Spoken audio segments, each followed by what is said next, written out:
স্কুলের জায়গা, school campus, কিন্তু সেখানে কোনো পাঁচিল নেই। স্কুলের খেলার মাঠ দখল করে আছে ইমারতি দ্রব্য, এখানে ইট, ওখানে স্টোন চিপ।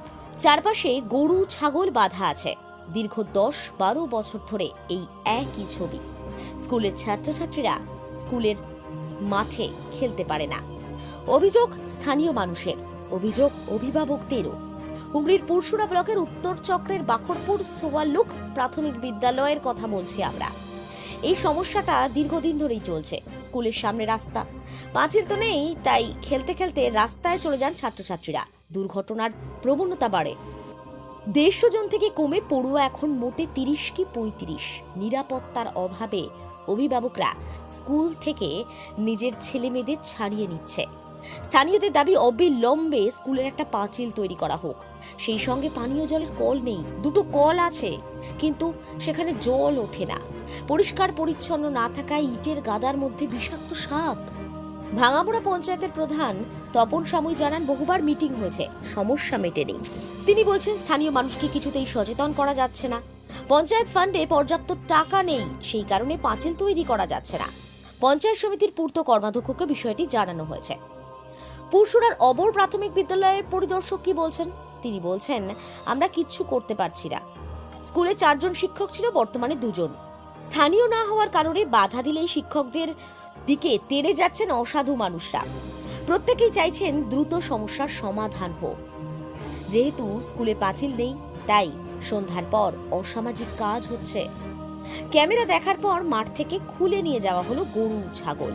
কিন্তু সমস্যার সমাধান হলো কি? যে তিমিরে অবস্থা, সেই তিমিরেই রয়ে গেল। অন্ধকার থেকে আলো কবে দেখা যাবে? এ বিষয়ে আর কি জানা গেল, বিস্তারিত রইল আপনাদের জন্য। দেখতে থাকুন নিউজ বাংলাদেশা।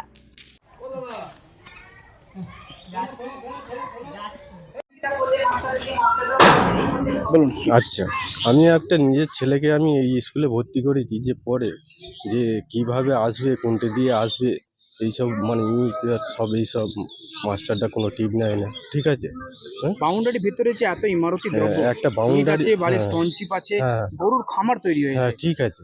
এইগুলো মানে বাউন্ডারি দিয়ে দিলে আর কোনো সমস্যাটা হয় না। এই মানে আমরা যে বারণ করবো না, সেটা অশান্তি লেগে যাবে। ঠিক আছে, পাড়া প্রতিবেশী, ঠিক আছে। এই কতদিন ধরে চলছে এসব? সেটা অনেক দিন থেকে। আপনার নাম? আমার নাম রণজিৎ করেন। ঠিক আছে, আপনার কি এখানেই বাড়ি? হ্যাঁ এই তো সামনে এখানে। এবার পাড়া প্রতিবেশী, আপনার এখানে ছেলে পড়ে? হ্যাঁ এই তো স্কুলেই ভর্তি হচ্ছে। আমি বলছি যে এই স্কুল ছেড়ে অন্য স্কুলে দিয়ে দেবো। এই স্কুলে পরিবেশ থেকে এরকম তো মাস্টারটা কোনো টিপ নিচ্ছে না, কিছু নিচ্ছে পড়াশোনা না। করার পরিবেশ আছে? হ্যাঁ, এই স্কুলে কি পড়াশোনা করার পরিবেশ আদৌ পরিবেশ আছে? আগে ছিল, এখন নষ্ট হয়ে গেছে। নষ্ট হয়ে গেছে? হ্যাঁ, ঠিক আছে। কোন ক্লাসে পড়ে আপনার ছেলে? আমার ছেলে এই তো ভর্তি মানে 1-এ উঠেছে। ঠিক আছে, অন্য স্কুলে নিয়ে যেতে চাইছেন? আমি এই পরিবেশ দেখে শুনে নিয়ে যেতে চাইছি। ঠিক আছে, কি করব? স্কুলটা যে এত নোংরা অপরিষ্কার হয়ে আছে, তারপরে পরিবেশটা খারাপ হয়ে যাচ্ছে। পড়াশোনা তো যেমন তেমন, স্কুলে কোনো খেলা হচ্ছে না। স্কুলটা পরিষ্কার না থাকলে, গ্রাউন্ডটা যদি এত নোংরা হয়ে থাকে, ছেলেরা খেলবে কি করে? ওই জন্যই আমরা চাইছি যে আগে পাঁচিলটা হয়ে যাক। আর পরিষ্কার, আপনারা গার্জেন, ছাত্র ছাত্রীদের বাবা মা, আপনারা কি চাইছেন এখন? আমরা চাইছি স্কুলের গ্রাউন্ডটা যেন পরিষ্কার থাকে, অপরিষ্কার যেন না থাকে। এই যে এত জল কাদাইতে, এই যে এত নোংরাতে, মানে ছেলেরা তো যেতেই পারছে না এইটা দিয়ে। এটা নিয়ে কি স্কুলের কমিটি যারা আছে বা প্রধান শিক্ষককে আপনারা বলেছেন? আমরা তো মিটিং এ আগে, যেহেতু যখন ছেলেটা মানে এই স্কুলে পড়তো তখন হতো, কিন্তু এখন যে 5-এ চলে গেছে, আমাদের বেলা তো আর ডাক করায় না। হ্যাঁ, কালকে হচ্ছিল, মিটিং হয়েছিল, স্যাররা বলেছে যে তোমরা সিদ্ধান্ত নাও। বছর বেশি হবে এরকম হয়ে আছে। আর কালকে মানে একটা মিটিং হয়েছিল, কিন্তু আমাদের তো বাচ্চারা এখানে স্কুলে পড়ে না, তাই আমাদেরকে ডাক করায়নি। মানে যেই বাচ্চাগুলো এই স্কুলে পড়ে, সেই বাচ্চার গার্জেন ধরে ডাক করেছিল। তা কালকে কি হয়েছে আমরা বলতে পারবো না। এটা মানে কত বছর ধরে আছে? আমার বিয়ে হয়েছে 16 বছর, তখন অনেকটাই পরিষ্কার ছিল, কিন্তু বছরের পর বছর এরকম হয়ে যাচ্ছে। মানে পরিষ্কার করার কথা, মানে সাফ করার কথা মানে বলেইনি না, কমিটি? কমিটি হচ্ছে কি এখন হচ্ছে কি বলতে পারবো না। তখন বলতো, তখন পরিষ্কার হতো, বছরে একবার করে পরিষ্কারও হতো, কিন্তু ওই যখন পরিষ্কার করলে 2-4 দিনের জন্য। আপনার নাম? রাখিবাগ, দেখুন যারা এটা বাখরপুর। কাদায় ভর্তি স্কুলের মাঠটা, সেই সঙ্গে স্টোন চিপ, বালি রয়েছে স্কুল কম্পাউন্ডের ভেতরে দিয়ে। এর সঙ্গে দেখা যাচ্ছে যে আপনাদের যে স্কুলের যে পানীয় জল তার যে কল সেটাও আপনাদের খারাপ হয়ে পড়ে রয়েছে। স্কুলের ভেতরে যে আপার প্রাইমারি স্কুল এলাকা সেখানে দেখা যাচ্ছে যে আপনাদের গোডাউনে পরিণত হয়েছে, কি বলবেন? আপার প্রাইমারিতে তো আমি এসেছি এখানে 3 বছর, তার আগে হয়েছে। এবার এখানে দায়িত্বে যারা স্থানীয় যিনি মেম্বার আছেন এই ব্যাপারটা বলতে পারবেন। আপার প্রাইমারি দিকে যে সেকশনটা ওটা আমাদের ক্লাস করা হয়। আপনাদের স্কুলের মাঠের যে সমস্যা, হ্যাঁ, স্কুলের মাঠের সমস্যা এলাকার মানুষকে অনেকবার বলেছি, আমরা অনেক মিটিং করেছি যে এগুলো না। প্রাচীরের ভিতরে ইমারতি দ্রব্য, ইট, বালি, স্টোন চিপ থেকে শুরু করে গরুর ডাবা, খামার পর্যন্ত করা হয়ে গেছে। তো সেই জায়গাতে প্রাচীরও দেওয়া হচ্ছে না, তাহলে এটা কেন হচ্ছে? প্রাচীরের জন্য আমরা জানিয়েছি, সবকে জানিয়েছি অনেকবার, ভিডিও অফিসেও জানানো হয়েছে, জানিয়ে কোনো কাজ হয়নি। এখন পর্যন্ত ওই কিছু ভিডিওকে বলেছিলেন? আমাদের স্থানীয় যিনি মেম্বার আছেন, আগের যিনি ছিলেন তাকেও বারবার জানানো হয়েছে। আপনারা স্কুলে দায়িত্ব রয়েছেন, শিক্ষক সহশিক্ষক আপনারা আছেন? এই সহশিক্ষক আমরা দুজনেই। হ্যাঁ, বলছি আপনাদের যে আপনারা জানিয়েছিলেন আপনাদের দায়িত্ব আসার পর? হ্যাঁ, কালকেই তো মিটিং করা হলো একটা, এই এলাকা বা এইসব এলাকার লোকেদেরকে নিষেধ করছে। হ্যাঁ, অনেকবার এমনকি ওই স্যার আগে এসেছি যে বাড়ি বাড়ি অন্য অনেকবার গেছি।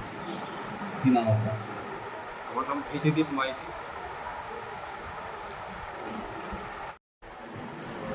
দক্ষিণ চক্র, উত্তর চক্রের যে এলাকা বাকরপুর প্রাথমিক বিদ্যালয়ে দেখা যাচ্ছে যে স্কুলের ক্যাম্পাসের ভেতরেতে সেখানে গরু ছাগল থেকে শুরু করে ইমারতি দ্রব্য, ইট, স্টোনচি, বালি সমস্ত কিছু রাখা আছে।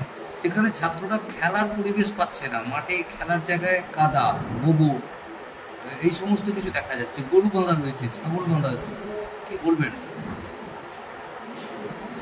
উশুরা উত্তর চক্রে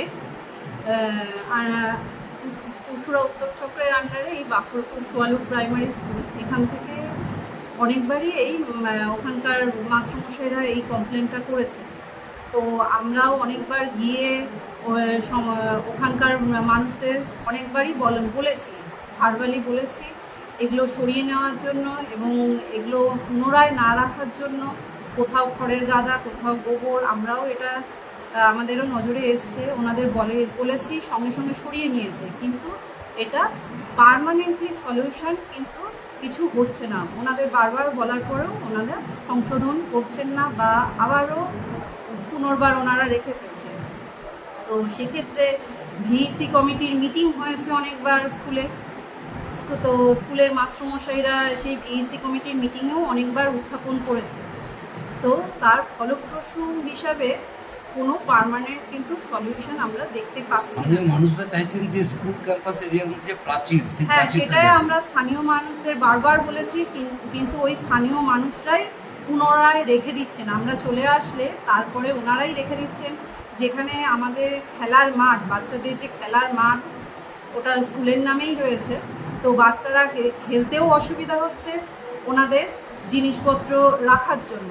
তো আমরা বারংবার কমপ্লেন করেছি এবং আমাদের এই ভিইসি কমিটির মিটিংয়েও বারংবার এই প্রসঙ্গ তুলেছি, তবুও ওনারা স্থানীয় বাসিন্দারাই সচেতন হচ্ছে না এবং ওনারাই পুনর্বার আবার রেখে দিচ্ছে। শিক্ষকরাও বলছেন বারবার আমরা বলার পরেও কোনো কাজ হচ্ছে না। হ্যাঁ, তো তার জন্য আমরা মালতীমাতা হাইস্কিং মিল আপনাদের জন্য নিয়ে এসেছে সম্পূর্ণ ঘরোয়া পদ্ধতিতে চাতালে শুকিয়ে তৈরি কৃষ্ণভোগ মিনিকেট, ডহর, বাঁশকাঠি, মহারাজা জিরাকাঠি ও দুধেশ্বরীর মতো উন্নত কোয়ালিটির চাল।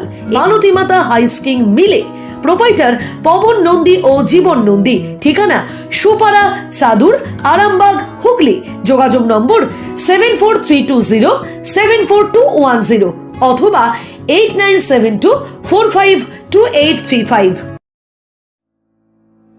আরামবাগের রিভোল্ট বাইক শোরুম, মাত্র 20 টাকা খরচ করে ব্যাটারি চালিত বাইকে করে যেতে পারবেন 150 কিলোমিটার পথ। এই বাইকের গতিবেগ প্রতি ঘন্টায় 110 কিমি। শুনতে অবাক লাগলেও বাস্তবে সত্য, তাই দেরি না করে আজই চলে আসুন। কেনাকাটার উপর থাকছে আকর্ষণীয় উপহার ও ইএমআই এর সুবিধা। ঠিকানা রিভোল্ট শোরুম, আরামবাগ পারুল মোড়, হুগলি। যোগাযোগ নাম্বার 7585822578।